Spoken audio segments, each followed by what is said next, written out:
Kalau nggak ada nasa manso, maka orang selalu berpikir, pokoknya yang penting ikut Nabi. Nah, itu bahayanya kalau Anda tidak tahu detail, jangan-jangan syariat yang kamu ikuti itu syariat yang sudah berstatus mansukhoh, telah dicabut.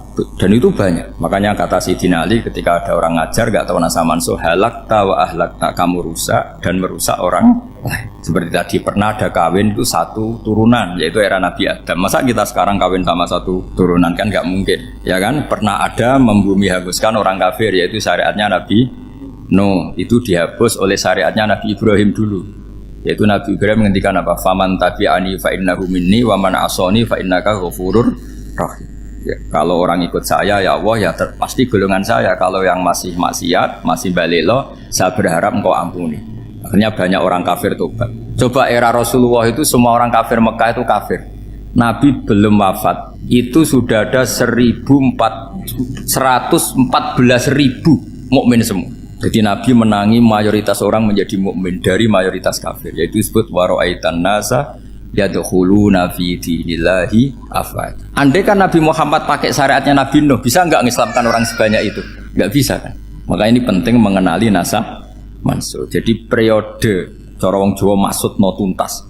Robila tadar itu, pasot tuntas itu, menghabisi itu habis di periode Nabi siapa? Nuh. Syariat itu sudah enggak dipakai lagi, yang dipakai apa? Faman tabi'ani fa innahu minni wa man asani fa innaka ghafurur rahim. Lah Nabi Muhammad ini Nabi yang kena khitab anit tabi millata Ibrahim Hanifah. Jadi masternya Nabi Muhammad itu mentornya Nabi Ibrahim. Sehingga syariatnya ya faman tabi'ani fa innahu minni wa man asani fa innaka ghafurur rahim. Tidak syariat Rabbila tadzar alal ardi minal kafirina daya. Jelas ya. Jadi mengenali nasa manso itu penting sekali, karena kalau ndak Anda halakta wa ahlakta, kamu merusak diri kamu sendiri juga merusak orang lain, karena menfatwakan hukum yang sebetulnya sudah berstatus mansukhoh hanya berdasar itu kan syariatnya nabi-nabi dulu. Syariat yang apa? Syariat yang nggak pernah terhapus hanya satu, usuluddin, yaitu tauhid, itu sama. Tapi kalau syariat itu beda-beda, atau furu'iyah itu beda-beda. Yaitu tadi saya beri contoh era Nabi dulu, kalau ada pakaian najis dipotong, dibuang. Era Nabi Muhammad dicuci. Orang kafir dihabisi oleh langit. Era Nabi Muhammad nggak boleh, bahkan didoakan Allahumma hdi qaumi fa innahum la ya'lamun. Di Qur'annya apa? Wa inna haddum minal musyrikin astajaraka fa'jirhu hatta yasma'a kalam Allah tsumma ablighu ma'mana. Jadi kalau ada orang kafir nggak boleh main dihabisin, mereka beri peluang untuk mengkaji kitabullah hatta yasma'a kalam Allah. Kalau mereka sudah berpeluang ngaji, harus tsumma ablighu ma'mana, harus dijamin keamanan. Ya, karena apa? Dzalika bi annahum qaumul la ya'lamun. Bagaimanapun mereka memang karena tidak tahu. Nah, kenapa tidak tahu? Enggak. Karena tadi mereka tertutup oleh kultur yang beratus-ratus tahun. Mbah-mbahnya mereka menyembah batu, menyembah berhala. Ya tahunya itu ya Tuhan. Bagaimana Anda bisa menjelaskan sesuatu yang sudah beratus-ratus tahun? Kan tidak gampang. Maka ada periode dimaklumi, apa? Kalau era sampean kan, mosok waktu disembah saking gobloknya orang, kamu lahir kan sudah nyembah Allah, tidak nyembah batu. Bayangkan kalau kamu jadi mereka, wong perut kamu saja disuruh makan pizza sakit kok, karena saking lamanya makan sambal kan gitu. Kamu bilang perempuan Indonesia saja cantik kok, saking lamanya jadi orang Indonesia. Padahal orang Indonesia tanyakan orang Eropa, cantiknya di mana? Kamu lahir di Afrika, bilang orang Afrika itu cantik, tanyakan orang Eropa, cantiknya di mana, hitam gitu kok. Jadi orang itu pasti terkooptasi oleh sekelilingnya. Orang Afrika akan bilang wanita Afrika itu cantik. Coba tanyakan orang Eropa, cantik apa enggak? Belas. Orang Eropa yang kulitnya gitu kata orang Eropa indah, kata sampean. Koyok anaknya kebo katanya boleh jadi. Jadi orang itu akan terkooptasi oleh sekelilingnya. Bayangkan kalau semua orang nyembah berhala terus kamu ndak, alasan kamu apa? Kan menentang mayoritas. Dan itu berat. Maka dimaklumi oleh Allah, dzalika bi annahum qaumul la ya'lamun fi manah panyeruarah.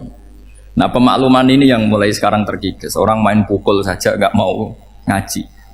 Enggak mau ngaji Quran secara kafah. Jadi fatwanya Islam kafah tapi ngajinya Quran enggak kafah. Ngambil 1-2 potongan ayat dipakai dalil. Jadi Islamnya inginnya kafah tapi ngajinya Quran enggak. Kalau kafah ya hafal 30 juz itu. Kalau mau ya, kalau mau kafah ya hafal berapa? 30. Makanya saya sering bilang, saya sering dinasihati orang karena belum tahu saya ini hafal Quran. Bapak harusnya Islam itu kafah. Kata saya ya dimulai dari konsep Islam itu kafah dulu, apa ya, hafal Quran secara kafah. Jadi ini penting saya utarakan. Bahaya sekali orang mengenali Islam tanpa mengenali nasah mansukh. Karena beberapa syariat Nabi sebelum kita itu berstatus mansukh. Terus contoh berikutnya, ini nasah mansukh antar Nabi apa khusus internal Nabi? Antar Nabi aja nggak selesai nih, sampai subuh aja nggak selesai. Contoh yang paling keren, mungkin cowok semua senang. Nabi Dawud dulu istrinya berapa? 99. Nah itu kalau masih halal itu kan berarti jenengan tuh punya istri berapa? Wah itu kan ngeri betul. Punya satu aja repotnya gitu, apalagi berapa? Punya 99. Terus kamu bilang gini, ini kan syariatnya Nabi Dawud, Nabi kan bisa diikuti. Pernah ada periode di mana seperti itu boleh. Jadi makanya mau tidak mau ngenali nasah mansukh itu harus. Kalau ndak ya kamu masih berkeyakinan boleh beristri berapa? Nah ini penting saya utarakan. Makanya Sayyidina Ali itu kalau ngetes calon mubalek, kira-kira kalau Kemenak dulu inginnya apa? Sertifikasi apa? Mubalek. Itu tanyanya gitu. Ta'rifun an-nassa wal mansukh, kamu apa tahu nasah mansukh? La. Jawabnya Sayyidina Ali, halak tahu ahlak tahu. Kamu orang yang rusak. Karena tadi takutnya ada syariat yang sudah mansukh dipakai. Itu tadi misalnya kita ini tidak umatnya Nabi Nuh, tapi pakai syariat Robbila tadar alal ardi minal kafirina. Terus ketiga begini, misteri manusia itu. Dan ini kita tidak pernah tahu sampai kiamat, tapi ini ilmu harus kita diskusikan. Misalnya saya ini namanya Bahaudin. Saya sekarang hidup sampai 2019 sekarang. Kan hanya Allah yang tahu berapa turunan saya sampai kiamat dan statusnya kayak apa. Donald Trump juga gitu. Donald Trump itu sekarang kafir, tapi kita tidak pernah tahu nanti turunan keberapa ada yang Muslim. Lah turunan yang calon Muslim ini diletakkan di mana kita tidak tahu. Yang jelas kalau kamu bunuh itu katut itu. Artinya gini, logika membiarkan orang kafir itu ya ada logikanya. Gitu. Logika membunuh karena mereka mau membunuh kita ya ada logika fikihnya, karena kalau kita ada membunuh dibunuh. Makanya semuanya hukum ini terus bergantung al-hukmu yaduru ma'ilatihi wujudan wa'adam. Di sini terus dipertemukan. Makanya semua nabi itu kalau yang namanya membunuh pasti pas perang saja, karena ini kondisi yang memang pilihannya hanya dua, kalau nggak dibunuh ya membunuh. Ada duel lah itu. Maka ini butuh kajian fikih dan orang nggak boleh subjektif dalam hal ini. Saya ulang lagi, tidak boleh subjektif. Karena tadi, orang yang kamu katakan sekarang misalnya Zaid, kamu itu bodoh sekali. Kenapa bodoh? Nggak hafal Quran, nggak pernah kuliah, nggak pernah ngaji. Ternyata Zaid ini bersemayam calon anak yang alim alama hafal Quran. Namanya Umar, tapi masih jadi sperma. Suatu saat Zaid itu punya anak alim alama. Kan banyak orang nggak bisa baca Quran punya anak hafid. Banyak nggak di Indonesia? Banyak nggak petani yang punya anak dekan? Petani punya anak dekan, yang dekan punya anak naik kelas saja susahnya bukan main. Banyak kan? Nah ketika dibalik nanti ada dekan punya anak goblok, yang petani punya anak dekan, pinter mana? Kita tidak pernah tahu. Makanya ini kan ya sudah, kalau nggak pernah tahu ya bilang saja wallahu alam, kan selesai. Daripada keminter keliru kan ada wallahu alam. Makanya cerita favorit guru saya Kiai Haji Maimun Zubair itu punya apa namanya Kiai Zubair. Itu cerita favoritnya itu ada santri namanya Soleh. Soleh itu alim alam. Orang Madura itu cara berpikir kan kalau kiai saja alim seperti itu, apalagi bapaknya. Pas bapaknya main ke pondok, santrinya ada ribuan. Bapaknya main ke pondok itu, sholat itu ya gak bener, gak sesuai sunnah Rasul lah kira-kira gitu. Sudah sholat itu gak bener, apa-apa gak bener. Masih ditakwil sama santri Madura karena orang Madura itu kultus. Mungkin khilaf itu satu khusus, pokoknya perlakuan khusus. Suatu saat saking bodohnya orang itu, kenceng tuh pinggir musola. Wah ini nggak bisa ditakwil lagi, akhirnya nggak bisa ditakwil tuh nggak. Wah ini sudah nggak bener ini, nggak bener. Singkat cerita santri tadi nggak kuat matur ke kiainya, Pak Yai, jenengan sealim itu kok bapaknya segoblok itu. Kenapa? Ya, dia kenceng pinggir musola. Oh bapak saya tuh pinter sekali. Kok bisa? Karena beliau yang memutuskan saya mondok sampai saya jadi alim alama seperti ini. Yang bodoh itu mbah saya. Yang bodoh itu mbah saya kan. Artinya gini, sekarang misalnya Anda dekan atau Anda rektor atau Anda profesor atau Anda kiai top mubalek kondang. Anda mubalek kondang terus punya anak, gobloknya bukan main atau apalagi anaknya ketangkep KPK. Yang satu anaknya orang bodoh jadi dekan. Kalau kompetisi ini pinter mana coba? Ada ahli metodologi tapi anaknya itu terlibat narkoba. Yang ini petani utun, anaknya dekan. Kira-kira kalau dikompetisikan pinter mana? Anaknya pinter petani tadi gitu. Yang ketika petani kamu vonis bodoh gitu. Tapi siapa tahu kalau ini menyimpan calon. Paham ya? Kita tidak pernah tahu. Makanya Quran selalu ngajari dalam ilmu sosial itu wa in adri la'allahu fitnatul lakum wa mata'un ilah. Dalam ilmu sosial itu kita harus jawab tidak tahu. Karena mungkin. Makanya saya tadi pagi ngaji di direktorat saya bilang, saya pernah diprotes orang, Gus kamu udah jelas 01 atau 02. Ya saya jawab gitu. Manusia itu makhluk yang paling nggak jelas gitu. Sekarang soleh, suatu saat bisa saja nggak soleh. Yang sedang nggak soleh, suatu saat soleh. Sesuatu yang mungkin rubah kok kamu fanatik itu gimana? Nalarnya itu gimana? Coba kita tahu dulu, Wahsy itu pembunuh Hamzah, akhirnya mati mukmin ya enggak? Padahal orang yang sangat dibenci Rasulullah karena membunuh Sayyid siapa? Hamzah. Sa'labah yang tukang itikaf di masjid akhirnya su'ul Fatimah. Kita tidak pernah. Nah kalau nggak pernah tahu ya tidak usah terlalu fanatik biasa saja.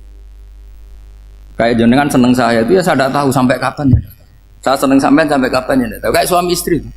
Pas nikah harmonis bulan madu sampai kapan bertanya. Yang jelas paling awet itu pasangan jelek itu pasti nggak awet. Makanya jadi guyonan tuh. Pasangan itu jangan baik-baik gak awet. Kalau jelek itu awet. Ternyata maksudnya cantik sama ganteng itu suatu saat pasti jadi jelek. Yang jelek sama jelek pasti jelek terus. Makanya jadi guyon aja. Kalau pasangan jelek itu awet katanya. Tapi kalau pasangan baik, ternyata baik wajahnya itu mesti gak awet. Suatu saat pasti jelek. Tapi yang jelek awet. Karena mulai dulu ya jelek sampai gitu. Awet jeleknya maksudnya bukan. Ya jelas ya, jadi saya mohon sekali ini ilmu. Sampai ndak urusan, ini bukan urusan cocok ndak cocok, tapi ilmu. Ilmu harus kita dengar bahwa syariatnya para nabi itu yang sifatnya furu'iyah, tidak usuliyah, tidak tauhid itu potensi rubah. Sehingga mengkaji nasab mansukh itu satu keharusan seorang ulama. Makanya setiap ada syariat nabi, hal hadis syariah mu'abbada amla, mansukha amla. Karena potensi itu tinggi. Kita tahu dulu semua nabi sholat menghadap apa? Baitul Maqdis. Era Rasulullah dipindah ke Ka'bah. Tapi kalau kamu katakan total Baitul Maqdis ya tidak juga. Nabi Ibrahim mulai dulu madhabnya ke Ka'bah. Tapi kalau Nabi Musa ke Baitul Maqdis. Terus kamu bilang ini 01, 02 ya tidak, memang syariat jadi sesuatu yang furu'iyah. Nah, kenapa ini furu'iyah? Jawabannya sederhana.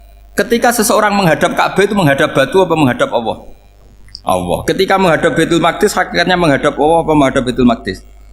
Allah. Maka menghadap Ka'bah itu sebenarnya masalah furu'iyah. Yang masalah usuliyah adalah inni wajjahtu wajhiya lilladzi fataras samawati wal ardh. Yang permanen adalah menghadap Allah Subhanahu wa taala. Cuma secara prosedur syariatnya secara zahir menghadap Ka'bah. Maka potensi rubah karena ternyata itu furu'iyah. Untuk kiblatnya itu furu'iyah. Yang permanen adalah menghadap ke Allah Subhanahu wa taala. Ini pentingnya. Jadi terus sekarang masih antar nabi apa di internal nabi? Ini sudah mau selesai waktunya, sudah habis ini. Internal. Ini sudah selesai, ini sudah pas. Mohon Pak Amir. Oh. Jam ini sudah. Sampai mana tadi? Diteruskan apa enggak? Sudah ya, sudah kayaknya sudah. Biar kelihatan cerdas. Sekali pertemuan sudah pinter gitu. Berapa? Setengah jam sudah pinter gitu. Yang internal nabi apa antar nabi? Internal ya, sudah sekarang ke internal. Kalau internal lebih banyak lagi contohnya. Yang masyhur tentu masalah Baitul Maqdis. Dulu Rasulullah pernah sholat menghadap Baitul Maqdis 16 bulan. Berapa? 16 bulan. Kila 17. Pokoknya khilafnya hanya 16 dan 17. Kalau ada bilang 10 bulan berarti gak pernah ngaji. Khilafnya, karena khilafnya itu hanya 17 sama 16. Akhirnya sama Allah diminta disuruh menghadap ke Ka'bah. Saya ulang lagi, itu tetap masalah antar nabi sebetulnya. Begini, makom itu kalau dalam bahasa Arab bukan kuburan. Kalau di Indonesia kan makomnya Sunan Bonang itu kan kuburan. Kalau makom dalam bahasa Arab itu sesuatu yang pernah dipakai singgah, itu namanya apa? Makom. Lalu Rasulullah itu pertama di Medina itu madhep Baitul Maqdis itu 16 bulan. Orang Yahudi senangnya bukan main, sampai mereka bilang gini, Muhammad tuh gaya-gaya nantok punya agama baru, tapi kiblatnya ikut kita. Baguslah anak itu, katanya. Masih tahu diri katanya. Bagus katanya itu masih tahu diri. Jadi senangnya bukan main orang Yahudi, karena kiblatnya Muhammad sama dengan mereka. Ya tentu mereka jangkar Muhammad, bukan Sayyidina Muhammad atau Rasul Muhammad, karena mereka masih gak iman. Nabi itu ya agak tersiksa, karena beliau secara gen turunan Nabi Ibrahim dan kiblatnya Ibrahim itu Ka'bah. Agak tersiksa tapi sami'na wa ata'na tetap madhab ke Baitul Maqdis berapa? 16 bulan. Suatu saat Nabi Muhammad itu disuruh madhab Ka'bah. Ini dengerin. Akhirnya madhab ke Ka'bah. Apa yang terjadi? Orang Yahudi komentar gini, Muhammad itu gimana?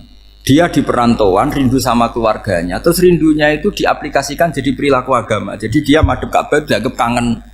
Kayak saya kan orang Rembang. Rembang itu apanya Jogja? Timurnya apa? Nggak, Jakarta itu mana Jakarta itu? Barat sana ya. Ibaratnya saya orang Jakarta, terus merantau di Jogja. Dulu kiblatnya itu menghadap ke timur, terus ketika menghadap ke barat, kata sampean, wah itu padunya kangen apa? Keluarga. Juga kurang ajar orang Yahudi. Jadi orang Yahudi itu memang paling pinter bully. Makanya kalau sampean tukang bully itu ya agak-agak, ya enggak. Saya tidak ngomong agak ya, pokoknya agak-agak. Ya. Pinter bully orang Yahudi. Makanya nggak ada orang debat sepinter orang Yahudi. Yang bisa ngalahkan hanya Tuhan itu. Orang Yahudi yang bisa ngalahkan hanya Tuhan. Lalu Sayyidina Ali orang paling terkenal cerdas. Itu kalau sama orang Yahudi itu pusing. Karena ya apa logikanya itu?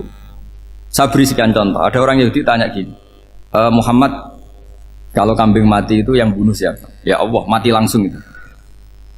Agama kamu itu aneh, Mak. Yang langsung sentuhan Allah haram, tapi yang lewat tangan-tangan jahil manusia malah halal. Harusnya itu yang halal kan orisinil, langsung Allah yang bunuh. Jadi utaknya itu aneh, dari cara berpikir itu aneh. Nah cara sampean Iwan, nak halal pangan kue, tapi Nabi kan nggak boleh bertutur kata kasar gitu. Kalau yang jadi Nabi saya untalan ngono kan gitu. Tapi Nabi kan nggak boleh kasar, jadi Nabi itu problem karena nggak boleh apa? Kasar. Kalau kita kan gampang, ya nak halal untalan kan selesai, Pak. Tapi Nabi nggak boleh kasar gitu. Jadi nak jadi nggak Nabi, nggak sampean itu kan enak. Mau keliru ya pantas, mau apa saja pantas. Karena kan nggak panutan. Kalau Nabi nggak bisa meluruskan kebenaran itu harus tetap sesuai akhlak. Ya, jadi agak kerepotan. Makanya punya Umar, alhamdulillah ada yang nggak perlu aturan gitu. Jadi enak. Jadi ya itu memang aturannya harus itu. Coba Nabi itu perang tapi nggak boleh bunuh. Kayak apa susahnya? Beliau jadi sasaran tembak tapi nggak boleh bunuh. Kalau sahabat kan enak, duel, relax, santai, bisa tarung. Kalau Nabi nggak boleh. Makanya Nabi meskipun ikut perang terus nggak ada sejarah orang yang dibunuh. Ya, hanya satu peristiwa itu pun dibaca orang kafir, ditangkis Nabi, pedangnya kembali ke dia mati. Tapi nggak ada yang Nabi. Karena Nabi kalau pembunuh nanti itu terus kayak pendekar kan, yang susah juga punya Nabi kok. Habis perang saya Nabi tanya, Muhammad habis serang berapa? 1000. Ya repot juga punya Nabi mantan apa? Pembunuh, meskipun yang dibunuh orang kafir, tapi kan kayak apa ya? Fitrah manusia itu akan menolak kepemimpinan orang yang gitulah pokoknya nggak bisa diterangkan itu. Makanya Nabi itu nggak pernah bunuh, meskipun kayak apa musuhnya, tapi nggak pernah bunuh. Untungnya di sekeliling orang-orang yang tadi. Jangan bilang tuh suka bunuh ya, pokoknya perang gitu ya. Perang dengan bunuh itu beda loh ya. Kalau perang itu fair apa? Fair. Sampai mana tadi? Nabi Ibrahim ya tadi. Makom tadi saya ulang lagi.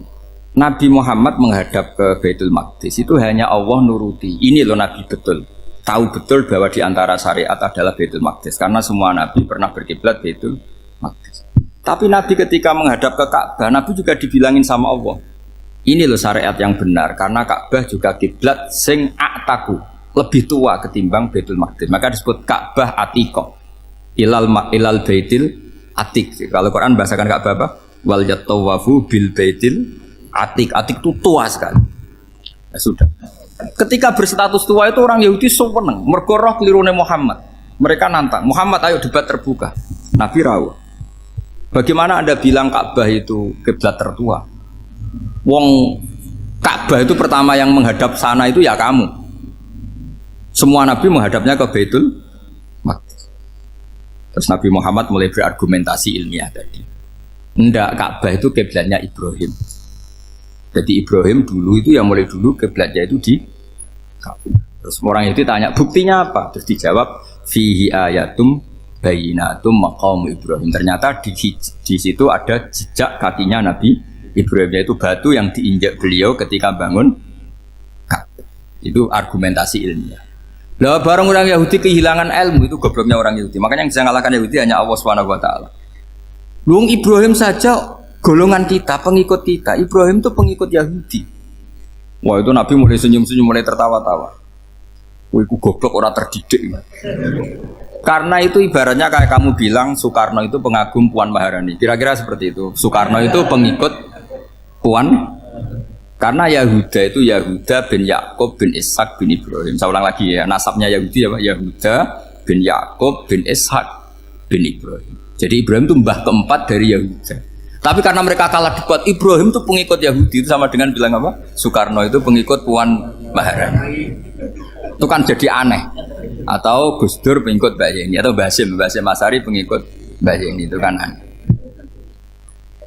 Wah, akhirnya sama Allah diingatkan. Makanya ada ayat ha antum haula hajatum fi malakum bi ilm falimatu hajuna fi ma laysa lakum bi ilm. Perjanjian debat ini semuanya harus ilmiah. Tapi kenapa perdebatan Anda malah ndak ilmiah? Karena orang Yahudi iftadohu, malu semua. Wah, semuanya Muhammad itu satu-satunya kekalahan orang Yahudi. Tapi ayat-ayat seperti ini itu gak populer. Ayat ha antum haula'i hajastum fi malakum bi ilm falimatu hajuna fi ma laysa lakum bi. Jadi Islam, betapa hebatnya Islam. Kalau debat harus ilmiah. Dan Kanjeng Nabi menantang, ini perjanjian kita debat ini ilmiah. Kenapa sekarang jadi tidak ilmiah? Yaitu kamu mengatakan Ibrahim itu pengikut Yahudi, padahal Ibrahim dengan Yahudi itu dulu Ibrahim. Hanya Islam kalah, man. Tapi tetap ra Islam. Tapi nah, makanya terus Ka'bah dibuktikan ketuaannya lewat apa? Fihi ayatum bayinatum maqamu Ibrahim. Itu bukan makom kuburan. Karena makamnya Nabi Ibrahim tetap Hebron, tembuhnya Palestina. Kira-kira itu Palestina. Jare Israel yo ning Israel, mbok lah menang di. Jare ning Israel yo ning Israel, jare Palestina ning. Saya pernah ziarah ke sana di Hebron. Di makamnya Nabi siapa? Ibrahim. Jadi jelas ya. Jadi nasa mansuh itu ketentuan yang dikehendaki Allah Subhanahu wa taala untuk menguji loyalitas manusia, menanggalkan semua akalnya. Makanya saya mohon sekali siapapun yang ngaji saya dimanapun, sekali-kali manusia itu harus menanggalkan akalnya. Sekali Anda pakai akal, maka Anda akan ingkar dengan nasa mansuh. Nasa mansuh itu hukum yang direvisi, yang dibatalkan. Makanya orang Yahudi, lagi-lagi pinternya orang Yahudi, merovokasi orang-orang yang Islamnya belum kuat, diprovokasi gini. Ungzuru ila Muhammadin tahayyara fi din yukhillu yauman wa yuharrimu ukhra. Lihat itu Muhammad, dia kebingungan cara beragama. Kadang bilang A, besok bilang B. Jadi nasa mansub dianggap satu bentuk kebingungan. Kayak kurang ajar. Wah, akhirnya sebagian orang yang murtad. Makanya nasa mansub itu satu peristiwa yang menjadikan banyak orang murtad. Karena diprovokasi orang Yahudi bahwa itu bentuk kebingungan Muhammad. Akhirnya terus saya qulu sufaha minan nasi ma wallahum angqiblati mulati kanu aliyah. Nah, kelirunya orang Yahudi adalah ternyata nasah mansuh yang dipilih Rasulullah itu semuanya ada di Taurat dan Injil. Termasuk di Taurat dan Injil disifati dan Nabi yusolli ilal kiblatin, bahwa Nabi ini akan bersolat dengan dua kiblat. Makanya tetap ditantang. Qul fa'tu bit Taurati fatluha in kuntum shadiqin. Kalau kamu tidak percaya bahwa saya ini orisinil, ayo bareng-bareng mengkaji Taurat. Tapi mereka tidak siap mengkaji Taurat. Karena Taurat semuanya mendukung Rasulullah Muhammad SAW. Fatluha in kuntum shadiqin. Makanya ini penting sekali ngaji. Jadi perdebatan itu macam-macam. Dan itu pinternya orang Yahudi. Ungzuru ila Muhammadin tahayyara fi dini yukhillu yauman wa yuharrimu ukhra. Ini penting sekali. Makanya nasa mansuh itu uji loyalitas. Itu Imam Malik kalau mencontohkan ke Imam Syafi'i. Saya berisikan contoh fikih. Ini saya melanggar waktu ini. Ini sudah berapa? Saya yang tidak mengesahkan diri saya. Ya misalnya ini ya, ini kertas saya bawa ya, ini kertas saya bawa. Terus ini tak kasih uang misalnya, uang 100.000. Atau kalau contoh Imam Syafi'i dulu dididik Imam Malik begini. Ya Syafi'i, kalau kamu punya 2 budak, 2 pembantu, kalau dulu kan masih ada budak, 2 pembantu lah kira-kira. Seneng mana, yang cerdas sama yang goblok? Seneng yang cerdas. Kalau yang nurut sama yang bantahan, seneng yang nurut. Lah yang nurut itu yang goblok. Makanya tinggal dibalik saja. Kamu tak beda ya. Seneng mana punya istri yang cerdas apa yang goblok? Coba jawab. Atau ibu-ibu mbak-mbak ini, seneng mana punya suami yang cerdas atau yang goblok? Kalau cerdas gak bisa diakali. Tapi goblok nurut tapi ya kadang di sini kan di sini. Nah, itu kan antar manusia. Masalahnya kita menghadapi Allah Subhanahu wa taala yang semua kita pasti bodoh. Kita menghadapi Allah Subhanahu wa taala yang semuanya kita pasti bodoh. Allah jelas ngendikan wa kanal insanu dzaluman jahula, manusia itu banyak dolimnya. Dolim itu sifat mubalaghah. Kalau orang dolim sekali dolim, kalau sering zalum, kalau jahil biasa jahil, kalau banget jahile jahul. Bahasa Arab kan gitu memang. Ghafir pengampun biasa, kalau ghafur selalu mengampuni. Syakir, makanya sifatnya Allah Ta'ala ikut wazan fa'ul semua. Ghafur, syakur, atau diikutkan wazan fa'al. Kalau goblok biasa jahil, goblok banget jahal kan itu. Kafir biasa kafir, kalau kafir banget kafar. Ya, jadi wazan balaghah itu bisa fa'al, bisa fa'ul ya. Kafirin, kafar atau kafur. Paham ya? Malah ngaji nahwu. Ya tapi ini memang perangkatnya ya. Ini kan perang mau tidak mau. Makanya misalnya Allah tidak suka kulla kafarin banget kafir ya, Pak. Paham ya? Kulla khawanin banget khianate. Kalau khain khianat biasa, kalau khawan sering khianat. Nah manusia itu kata Allah apa? Zaluman wis banget dolime banget bodoh. Itu kalau yang ngarang hikam mencontohkan tuh gini, manusia itu pas bener saja salah, apalagi pas salah. Jadi manusia itu kata Imam yang ngarang hikam itu man itu kanat mahasinhu masawiyah fakih fala takunu masawihi masawiyah. Ketika baik saja buruk, apalagi ketika buruk. Coba kalau ada orang dermawan sama teman-temannya, tanyakan istrinya. Duit dihambur-hambur, disikno konco ngalono bojo. Mesti gitu. Teman yang sering silaturahim ke teman-temannya, kata temannya baik, senang silaturahim, tanyakan istrinya, oh meninggali wong. Jadi manusia pas baik saja ada buruknya, apalagi pas buruk. Makanya dulu bapak saya ngajarin saya istiqomah ya apik ya, tapi kadang-kadang nak keterusan ora istiqomah ngangkangi orang dia tidak punya kesempatan. Misalnya ada imam masjid ngimami terus sampai tua sampai mau mati, itu istiqomah apa tidak memberi peluang yang lain? Tidak jawab aja. Jadi itu manusia. Jadi pas baik saja buruk, apalagi pas buruk. Kayak saya gini di sini ngajar baik, tapi saya ada tidak sopannya harus di atas. Padahal banyak orang sepuh, ada Pak On, ada beberapa yang kan terpaksa nggak sopan. Tapi sampai yang nyuruh, berarti sampai yang dosa. Kemarin saya minta di bawah supaya ganjaran saya utuh, ini gara-gara begini ganjaran saya ini agak terkredit terdebat itu karena itu. Saya teruskan. Jadi manusia itu punya sisi itu karena manusia itu dzalum dan jahul. Wa kanal insanu dzaluman. Problemnya ini ngadepi Allah yang selalu pinter, yang kita selalu bodoh. Misalnya gini, kamu ditanya Allah. Ini contohnya Imam Malik.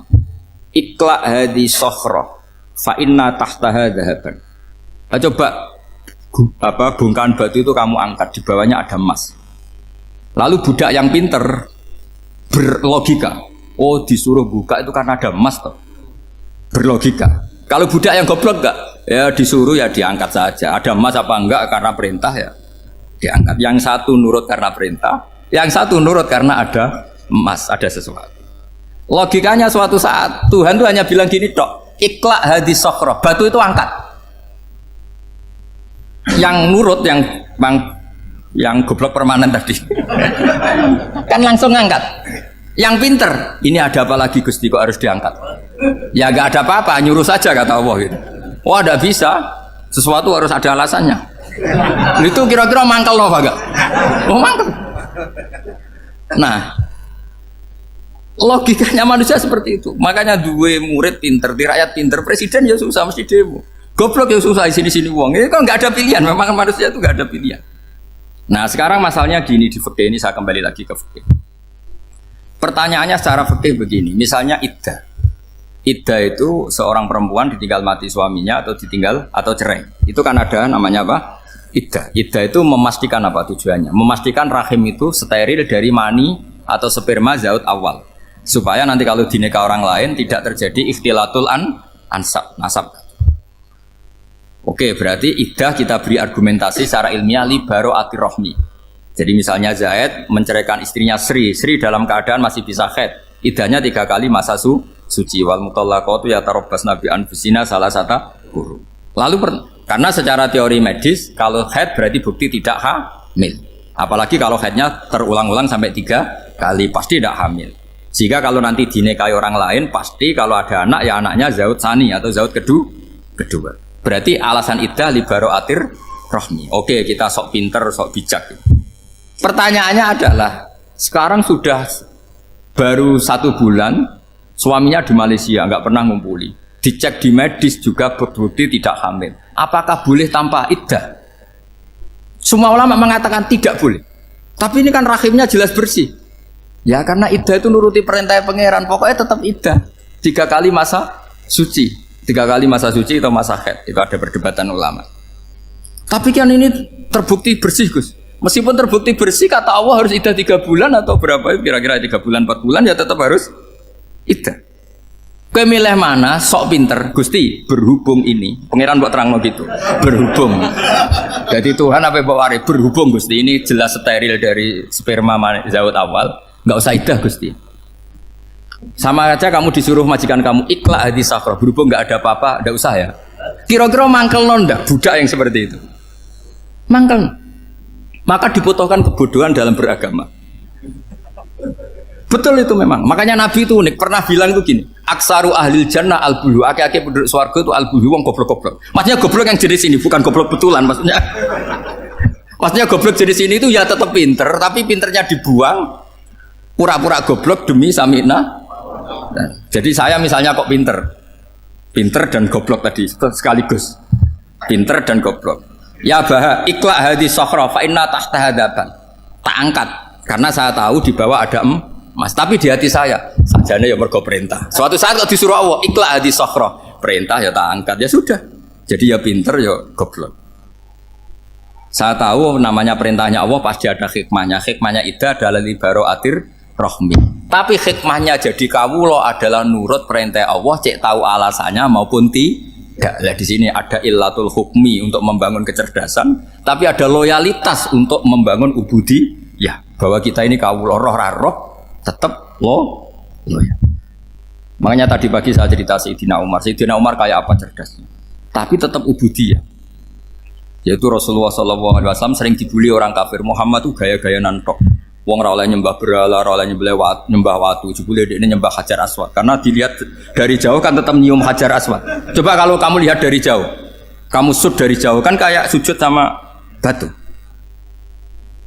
Makanya Sayyidina Umar karena orang kafir masih cara berpikir gitu, tiap nyium Hajar Aswad itu komentar gedumel.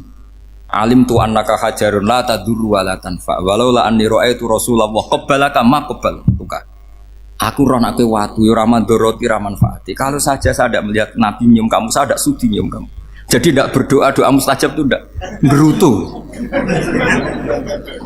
Karena apa? Umar tahu ini masalah secara tauhid. Kalau saya doa depan Hajar Aswad nanti dikira syirik karena berdoa di depan batu.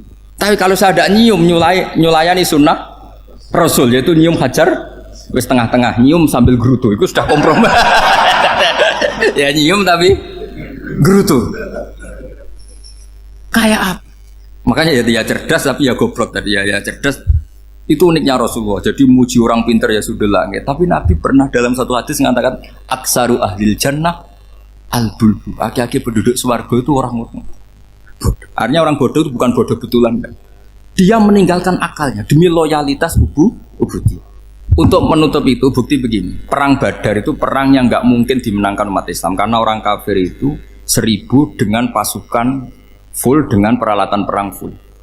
Rasulullah itu tahun kedua Hijriah itu pasukannya hanya 313. Itu pun pedang itu untuk orang 5 itu hanya ada pedang 1. Jadi kalau mau dibaca orang, sih Kang nyileh pedangnya aku. Itu kan nggak kebayang perang dalam keadaan seperti itu. Jadi mesti kalah, orang kok mungkin kalah, mesti. Tapi Nabi tetap bilang, saya ini disuruh Allah perang, ya harus berangkat. Yaitu perang Badar. Kata para sahabat, ya Rasulullah ini nggak masuk akal, sudah nggak usah perang, ini nggak masuk akal, mau setor nyawa. Sudah gitu dadaan, nggak ada persiapan. Lucunya apa? Sahabat itu ketika Nabi tetap berangkat. La akhrujanna walau waqti. Nabi menginginkan saya tetap berangkat meskipun sendi. Setelah Nabi berangkat sekian meter, tuh sahabat ikut semua. Kata Nabi, lah kamu kok ikut? Ya ikut saja. Kata kamu mesti kalah. Ya anggap saja setor nyawa. Demi loyalitas pada jenengan. Itu makanya nggak ada periode sebaik periode sahabat. Tapi yang gerutunya jalan. Karena gerutu ini bawaan ilmiah. Makanya kita loyal sama presiden. Tapi yang nggak cocok ya gerutunya jalan. Tapi bawaan mencintai Indonesia tetap jaga stabilitas. Itu bawaan cinta Indonesia, bukan cinta pejabatnya kadang. Gerutunya jalan. Tapi bawaan loyal sama Indonesia tetap mengaku. Bawaan loyal sama Rasulullah tetap ikut perang. Bawaan akal karena nggak masuk akal ya gerutu. Dan itu uniknya Quran itu mengapresiasi itu dan dianggap nggak masalah. Saya bacakan ayatnya. Kama akhrajaka rabbuka min baitika bil haqq wa inna fariqam minal mu'minina lakarihun yujadilunaka fil haqqi ba'dama tabayyana ka'annama yusaquna ilal mauti wa hum yanzurun. Peristiwa Badar ada peristiwa kamu itu keluar untuk perang. Sahabat kamu ngikuti, tapi mereka lakarihun, enggak senang sebetulnya. Karena enggak masuk akal. Ya geremeng tapi ya derek. Yujadilunaka fil haqq, mereka mendebat kamu dalam kebenaran. Jadi ya Rasulullah wong perang karuan kalah jenengan lakoni alasane nopo? Lah kok melok? Ya saya harus ikut jenengan Nabi. Itu unik. Kalau orang sekarang mana mau, kalau nggak masuk akal nggak mau melakukan. Coba misalnya istri kamu belajarnya dikurangi, anggap saja petualangan latihan hidup di masa lalu, nggak mau. Padahal petualangan itu hal yang indah. Petualangan itu kan hal yang indah, kan nggak mau. Oh ngirit tuh alasan. Tapi lucunya kalau dijak camping bermiskin-miskin di hutan mau. Karena karpe dewe, tapi nak suami yang ngongkon. Ayolah seminggu ini kita model miskin, anggap aja petualangan masa lalu. Enggak mah. Karena pinter, apa? Coba kalau bodoh. Ya ngono ya apa-apa Mas. Tapi resikonya nak bodoh, pas kamu sakit ya dibiarin. Karena dia melihat sakit kan biasa, namanya manusia. Jadi makanya ini pilihannya susah, hidup itu masih susah makanya ini.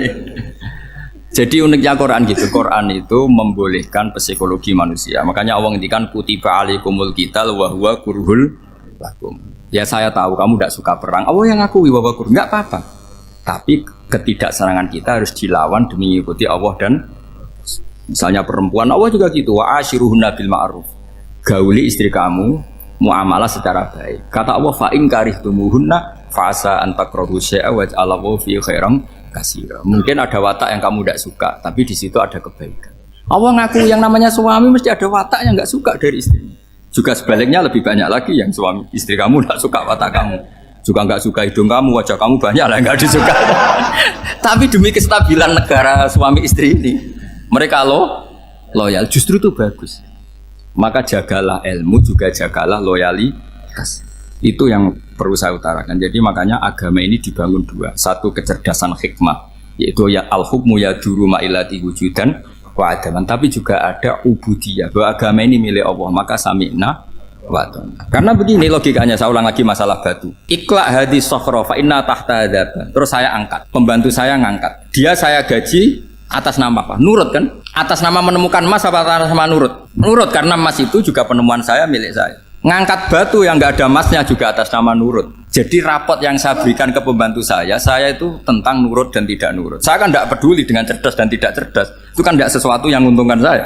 Nah Allah juga gitu. Kecerdasan kamu, pinter kamu itu tidak menguntungkan Allah Subhanahu wa Ta'ala. Karena Allah itu tidak butuh pinter kamu, cerdas kamu. Allah hanya butuh mental ubudiyah kamu. Makanya Allah mensifati nabinya hanya subhanalladzi asra bi abdihi, karena status tertinggi manusia adalah sifat kehambaan. Makanya ya Tuhan nafsul Ma inna irji'i ila rabbiki radiyatan mardiyah fadkhuli fi ibadi. Berstatuslah sebagai hamba baru wadkhuli jannah. Nah kalau kamu berstatus hamba ya harus baik, gak usah kalian bantah. Coba kalau kamu rasional, ya Allah kenapa bikin surga nanti-nanti? Engkau kan bikin sekarang, ngapain repot-repot nanti? Jadi kacau semua agama. Makanya yang perlu didahulukan adalah status ya Tuhan nafsul mutmainnah irji'i ila rabbiki radiyatan mardiyah fadkhuli fi ibadi. Masuklah berstatus sebagai hamba saya. Khasnya hamba tadi ya cerdas karena semua yang diperintahkan Allah pasti ada hikmahnya. Tapi kecerdasan ini kadang kita tinggalkan demi loyalitas ubudiyah. Assalamualaikum warahmatullahi wabarakatuh.